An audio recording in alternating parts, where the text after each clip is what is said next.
Eu gravei um vídeo há mais ou menos 2 anos e meio atrás falando sobre a noite escura da alma. E esse vídeo aqui ele vai ser basicamente uma continuação desse outro. Não vou me prolongar muito falando sobre o que é a noite escura da alma, porque nesse primeiro vídeo eu já falei, já discorri mais sobre o tema.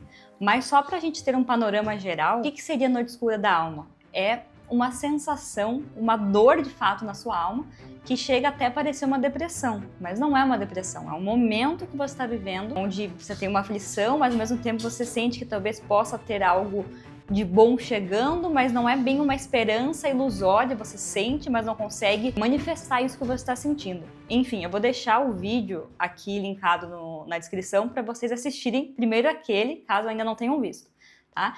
E aí esses dias, uma inscrita aqui do canal, ela comentou nesse meu vídeo pedindo para eu falar, né, tá, e depois disso, o que aconteceu? Como que tá a sua vida hoje? Eu poderia falar mais sobre isso. Eu achei a ideia muito boa e é por isso que eu decidi gravar. Se vocês escutarem uns barulhos estranhos de como se fossem batidas na porta, é a minha cachorra que fica atazanando o gato, tá? E eles ficam brincando e se matando.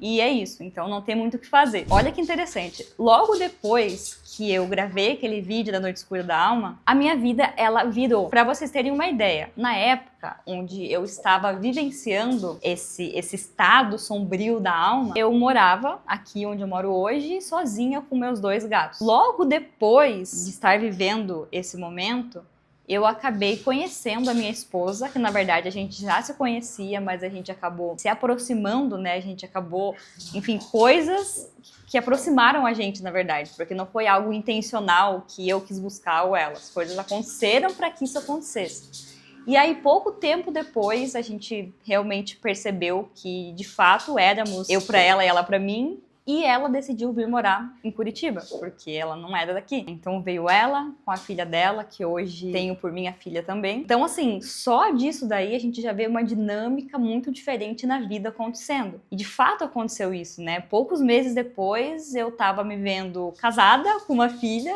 a gente logo depois adotou um cachorro e mais um gato, e as coisas foram acontecendo. Então assim, de fato, aquela sensação que eu tava de que alguma coisa iria acontecer, que eu precisava confiar no processo, se concretizou. O que eu posso dizer? Como é que você saiu desse lugar? Cara, não tem uma resposta assim pontual e matemática para isso. Mas uma coisa que eu percebi é que o fato de eu ter mesmo confiado de que as coisas iriam acontecer. E assim, gente, quando eu falo confiado, não é do lugar de uma esperança, de você tem que acreditar, uma coisa vazia, um discurso só para você se sentir razoavelmente melhor no momento. Não era desse lugar. O que eu tava sentindo era assim, tá, esse turbilhão que tá acontecendo aqui, esse abismo que eu estou me deparando, porque a metáfora que eu usei nesse primeiro vídeo, e de fato foi a metáfora que eu senti que mais se encaixou, é como se eu estivesse na beira de um abismo e a minha vontade era pular, mas não no sentido drástico da coisa. É porque eu sentia que se eu pulasse, ou melhor, eu sentia que apenas se eu pulasse, eu iria de fato descobrir que eu tenho asas, iria conseguir voar, sabe? Nesse sentido. E foi isso que aconteceu. Então, assim, nesse meio tempo, entre eu estar na beira do abismo e eu descobrir as minhas asas, apareceram várias oportunidades, várias coisas que aparentemente me tirariam muito daquele lugar. Só que, até eu já falei sobre isso, acho que lá no Instagram, nem toda boa oportunidade é uma boa oportunidade pra você. E por que eu falo isso? Porque, assim, a gente não pode comparar a nossa vida com a vida de ninguém. E aquilo que às vezes está se apresentando para nós como algo muito positivo, será que de fato é para nós? Será que é para o nosso momento? Será que se eu aceitar aquilo ali, eu não vou estar na minha zona de conforto novamente para aquilo que de fato eu preciso aprender? Por exemplo, usando essa mesma metáfora do abismo.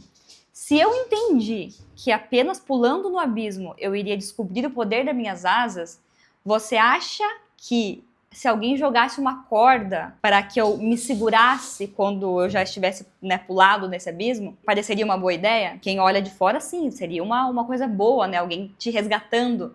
Mas espera aí, eu precisava me resgatar, eu precisava encontrar as minhas forças, eu precisava descobrir as minhas asas.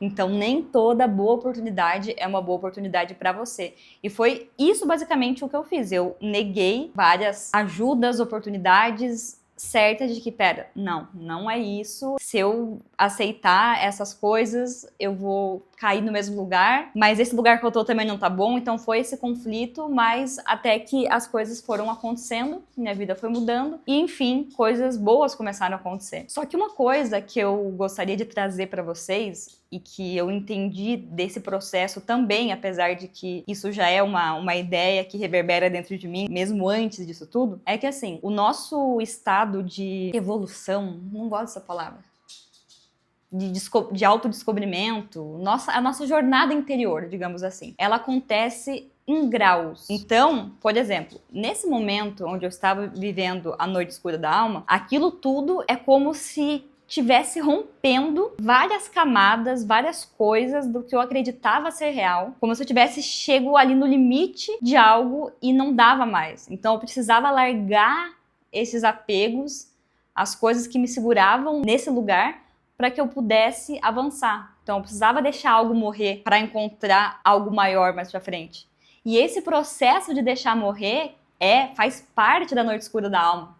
Principalmente quando você se vê sem as suas muletas, né? A gente carrega muitas muletas na nossa vida e a gente não percebe isso na maioria das vezes, que a gente está agarrando a muitas coisas por alguma segurança ou por algum apego mesmo ou por qualquer outra coisa que seja. E quando você começa a perceber que, pera, eu tenho que soltar isso também, e você vai se vendo só você, com você, isso de fato vai trazer uma coisa agoniante que é a noite escura da alma. Então, muitas vezes, isso pode acontecer por você perceber essas muletas e aí ir soltando até que você se vê nesse lugar de, tipo, tô eu por mim mesma. Ou então pode acontecer de não ser algo tão intencional. Ou melhor, eu acredito que, no fundo, a gente tem a intenção, né, de estar em estados melhores do que a gente está. Mas eu digo assim, não foi algo consciente, tá? Então, é nem intencional. Não é algo consciente. Mas o que acontece é que não existe mais possibilidade das coisas estarem como estão. Você chega, tipo assim, num limite e as coisas têm que mudar. Outro exemplo também mais conhecido, né? Quando você vai fazer faxina, você levanta tudo do lugar, faz aquela bagunça, gera aquele caos, mas é para que as coisas fiquem brilhosas, cheirosas, arrumadas. É necessário uma bagunça que ela vai anteceder a ordem. E é isso que eu vejo da noite escura da alma. Mas, como eu ia falando sobre a questão dos graus, não é tipo assim, ah, nossa, eu passei então esse estado sombrio da alma, agora daqui pra frente é só pra cima. Não é assim, porque as coisas são cíclicas e elas acontecem aos poucos. Então, por exemplo, é como uma escada. Você chegou, alcançou um degrau e você fica um tempo nesse patamar. Você tá desenvolvendo as coisas que você precisa para avançar para o outro degrau. E quando for o momento disso acontecer, vai existir uma resistência, provavelmente. A gente poderia se trabalhar cada vez mais para que essas resistências elas aconteçam cada vez menos. Mas, por exemplo, hoje também existem situações que me trazem de volta sensações parecidas com a noite escura, um lugar um pouco diferente, um pouco mais maduro, sim, mas que muitas vezes eu me vi escorregando e falei, opa, peraí. Então, assim, a vigília tem que ser constante, tá? Até eu quero ler para vocês um trechinho desse livro aqui que eu estou lendo no momento, A Escola dos Deuses, que é muito bom, inclusive. Eu não terminei ele ainda, estou na página 300 e pouquinho, mas quero ler para vocês esse trechinho. Enquanto você não redescobrir sua vontade sepulta, enquanto você não alcançar sua verdadeira liberdade, sua integridade, o passado estará sempre à espreita para reconduzi-lo àquilo que é velho e deteriorado. A ignorância está sempre a um palmo de distância.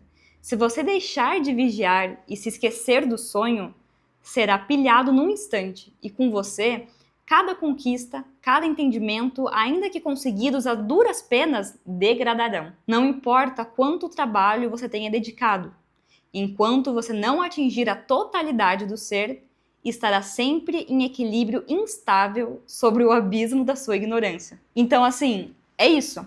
E é interessante que nessa parte ele fala justamente do abismo, né? O caminho que as pessoas falam, da evolução e tudo mais, eu entendo como um caminho de volta pra dentro, onde a gente não traz nada de fora, a gente só tira as coisas de fora para ficar só o que é de dentro. E esse caminho é rumo à integridade do nosso ser, para que nós sejamos cada vez mais íntegros, rumo à totalidade do nosso ser. E é isso que ele fala aqui, né? Se a gente desviar, sair dessa vigília, a ignorância tá a um palmo de distância. Então, assim, é muito fácil a gente cair. Por isso que falam, né, que a gente tem um grau de responsabilidade que tá totalmente conectado com aquilo que a gente sabe. E o que a gente sabe também envolve o que a gente sabe de nós mesmos. Inclusive, esse livro aqui eu achei bem interessante como um todo, trazendo uma outra parte dele também, é que ele fala em outros momentos de algo que eu não tinha lido em nenhum outro livro que traz esse tema aqui, que é basicamente o quê? A possibilidade, inclusive a tendência com que a gente volte a dormir depois que acordamos. É o despertar, como as pessoas falam. O despertar não é assim, nossa, eu, sei lá, consagrei a ayahuasca,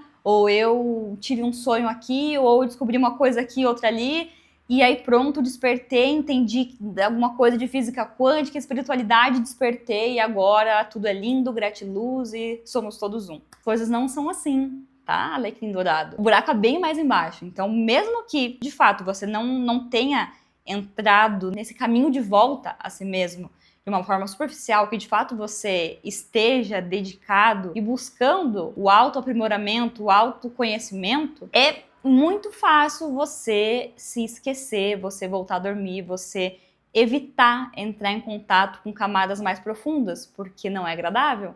Imagina só, você começou ali esse processo de autoconhecimento e no começo até pode ter sido bom, dependendo, né, não sei, por experiência própria e conversando com algumas pessoas sobre como que esse caminho se mostrou mais incisivo na vida das pessoas, depois de uma dor muito grande, que a pessoa começa a buscar e tudo mais, mas logo depois existe um vislumbre, uma coisa boa, uma coisa tipo assim, caramba, existe tudo isso a mais e eu não sabia. Então existe esse momento, eu passei por esse momento, só que não para por aí e não é daqui só pra cima. Você vai cair, você vai voltar a subir, você vai rodar em torno do seu próprio rabo, entendeu?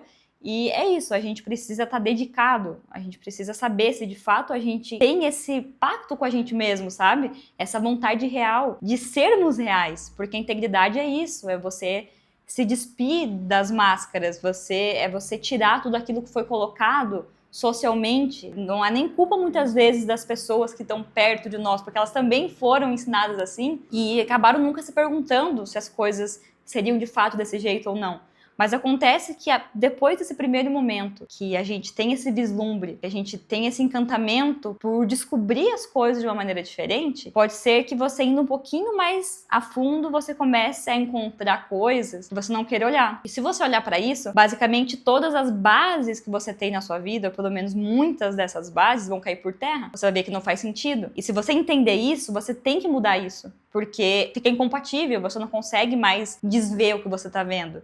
Então, a partir do momento que você tem um vislumbre de algo ali, opa, vai ser complicado demais mexer nisso aqui, deixa pra lá. E aí, existem várias formas das pessoas se auto-sabotarem nesse sentido. Seja criticando tudo que ela aprendeu até então. Essas coisas aí não servem pra nada, porque não é bem assim, esse povo aí tudo é desse jeito. Ignorando, menosprezando e distorcendo o que ela vinha aprendendo até então, o que ela vinha descobrindo até então, porque se eu não quero mais olhar pra isso, melhor que eu ridicularize mesmo. Ou então, simplesmente, outras rotas de fuga. Isso é o que mais existe, rotas de fuga.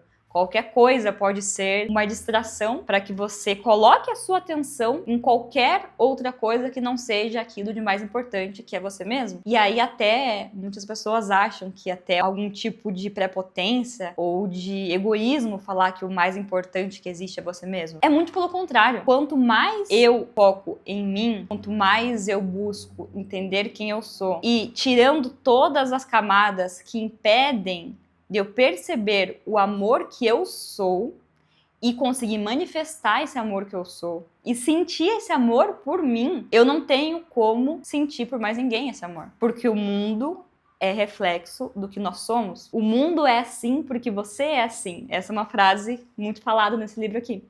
O mundo é assim porque você é assim. E isso também é uma coisa que muitas pessoas têm uma resistência para entender. Como assim? Minha vida é toda lascada? Porque...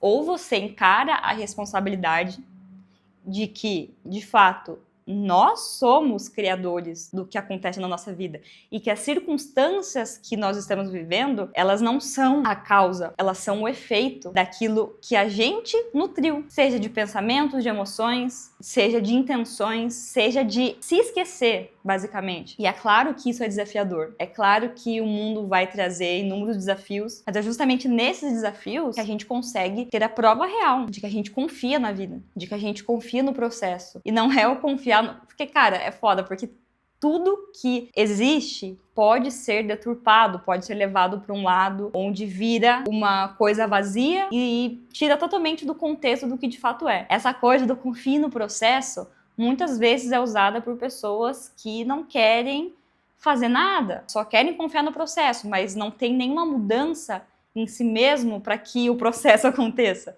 Então existe um equilíbrio. Não é o fazer desenfreadamente. Não, porque de fato existe um processo.